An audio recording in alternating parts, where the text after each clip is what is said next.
Hey everybody, Steven here, and today I'm looking at the HOTO Precision Screwdriver Kit Pro. With this, there is a ton to cover here. I'm going to kind of do it as I'm going through the unboxing here. Just looking at when you open up the box, you have the user manual, and then underneath that is the screwdriver kit itself. This thing is really cool, especially if you're dealing with any small screws, PCs, electronics, just anything that needs an electric screwdriver. But it's not just that. There are a lot of other things in here that just make this really nice. But looking first here at the magnetic pad, so you can put screws or anything like that on this and it'll hold there. And then I'm going to freeze this image right here because this is a still. These are the long bits and then the short bits. I'm not going to go through all of these, but I would recommend looking through these. Will this suit your needs? If not, as long as you make sure that the socket type can fit this, if you buy something else and it'll fit, you can expand this if you wanted to. But here, I think for most people, this is going to cover all of their bases, especially just to kind of depends on what you're dealing with. Me, for PCs and small electronics, this is 100% going to cover my needs. So in a second, I'm going to cover the user manual, and it gives a breakdown of all these different parts. I won't go through every single one and say every single name. We'll kind of jump around a little bit, but I do generally want to cover what this has in it. But let's look at what else is in this package. We have our USB Type-C charging cable. This plugs into the bottom of the case and it charges the electric screwdriver. With that electric screwdriver, the input is 5 volts at 0.2 amps. Rated voltage is 3.7 volts. It is a lithium-ion battery. Battery capacity is 350 milliamps. No load speed is 170 revolutions per minute. Charging time approximately 160 minutes. Last in the box, we have the anti-static wristband, and this is a nice touch for anybody that does build PCs, or again, if you're working with electronics. So now let's go ahead and shift over to a still image again of all the bits and everything that you get inside of the case. Starting on the left-hand side here, you have the different screwdriver bits. All of these are made out of S2 steel, and then with this, again, just check, is this going to suit all of your needs? Or are you going to need to get some other ones if you don't have exactly what you need here? I think for most people, this is going to cover their bases, but just in case. So we have all those different bits over here. So you'll look at the cross type and then the slot type. And then based off that, do you need the Torx, hex, W type, Y type, whatever it may be.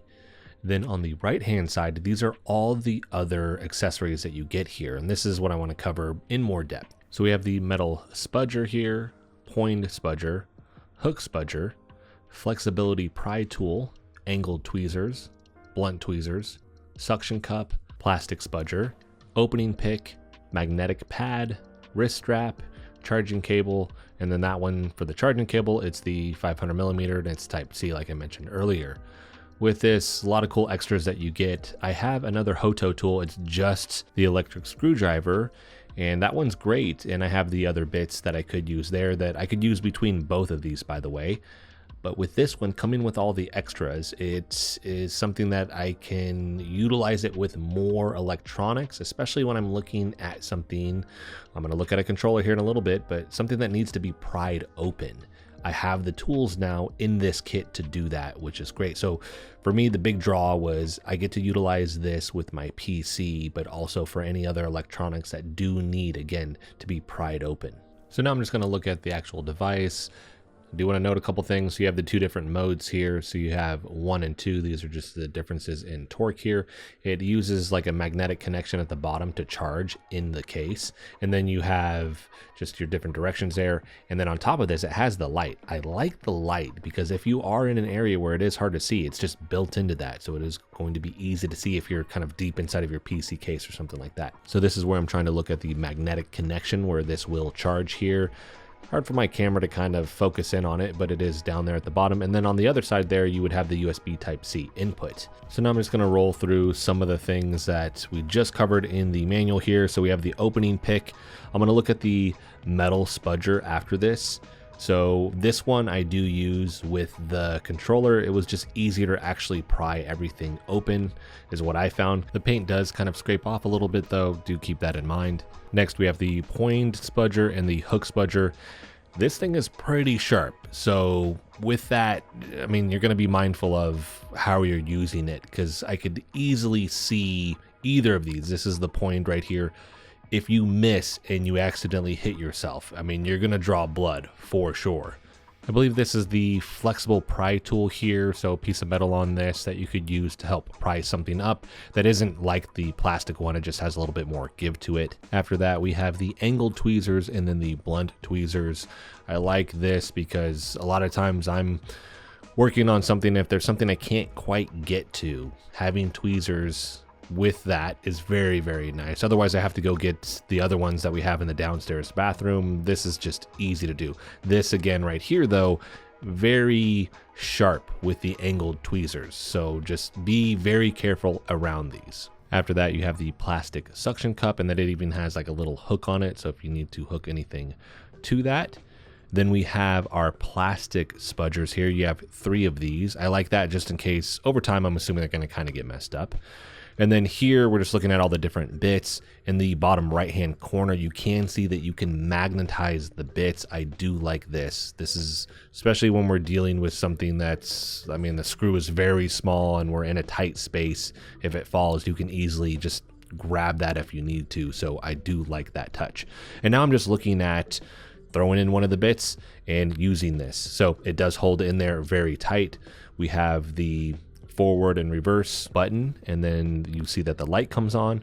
Underneath that you have 1 and 2 for the gears. It doesn't specify how that changes the torque, but for the electric maximum torque, this is 0.2 newtons per meter.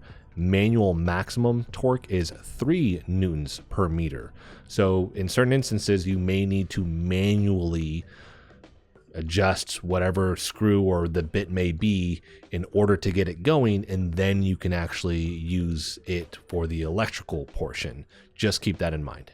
So now I'm going to go ahead and shift over to me disassembling this controller that I got. So I got 2 of these from a company and one came broken. So this one, essentially the thumbstick is just destroyed. So I figured, hey, let's go ahead and pull this thing apart. Maybe, depending if it's pretty modular, I could repair it. Unfortunately, I can't, but it was still fun to actually pull this apart and just look at the control board and just everything that it has under the hood here. Utilizing the like longer stem like screw bit, the screwdriver bit. I like that being included because some of the other ones don't have that, and if it doesn't have that, you're kind of be out of luck when it comes to certain electronics that, yes, the screw is just in an area where you need something longer to actually even reach it. I magnetized this so you can see that, yes, it does stick to this, which is awesome. I like that. And then you have that magnetic pad. After that, utilizing the plastic spudger. This is where I was like, I'm trying to get it apart, and I think it still could have gotten the job done, but I was like, man, I'm gonna cut myself with this if it accidentally slides over and hits my hand. So went with the metal one, and it was just easier to use, so pulled this apart utilizing that. And that process, again, much easier than the plastic one, but again, you have options here. So I like what they've done with this kit. It covers all of my things that I would need this for, which is great, all in one compact, convenient case. After I get this apart, now we get to use the electric screwdriver again, but this is where you can see there's not enough torque for me to just get these screws out. I have to manually turn this to at least get it going, and then after a certain point I can then use the electric screwdriver portion here. So that, once I got it going, certain point you can feel it, it will go. If I start to do it, nothing happens, right?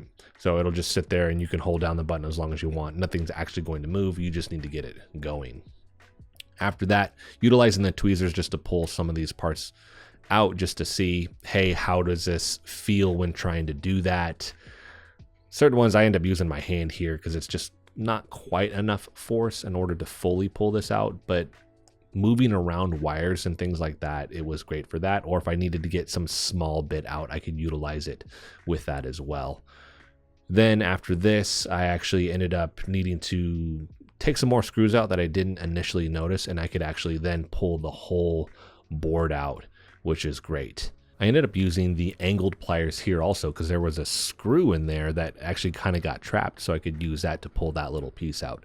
So just with this controller here, I was able to fully handle disassembling this, and it was fun to just experiment a little bit with what I could use tool-wise. So that's actually going to be it for this video. I'm going to let this one roll out. I like everything that they've done here. Again, you have all of these tools in a compact case. There is a huge variety of things you could ultimately use this with. Just make sure, hey, this has all the bits that I need and it will cover all of my bases. So now I get to travel with this if I need to. Again, it's just so compact. And then just the capacity of that electric screwdriver where you get 160 minutes potentially out of it is awesome. So it's not something that you need to charge all the time. So that's going to wrap this video up. If you have any questions about this, let me know in the comment section. I will have a link for this in the description if you want to pick it up. I haven't talked about the price yet, but this is $120. This does have a $15 off coupon right now, and they run those pretty frequently, so always check back for the coupons and codes. I think this is a solid price point for as much as you're getting with this. Now, if you don't need all the extras, you're looking at the spudgers and all those other things, they have just the electric screwdriver with the bits. You can just buy that. That typically runs about $60. I did a review on that. I will have a link for that in the description. So that's another option here. They have all these other products that generally cover all of your needs when it comes to electronics and things like that with these smaller bits. So again, that would be something else that you consider if you don't need all of these things. So that is going to wrap this video up. If you like the video, hit the like button for me as it helps the channel out. If you want to continue to follow along with all my content, hit the subscribe button. And as always, thanks so much for watching, and I'll see you in the next video.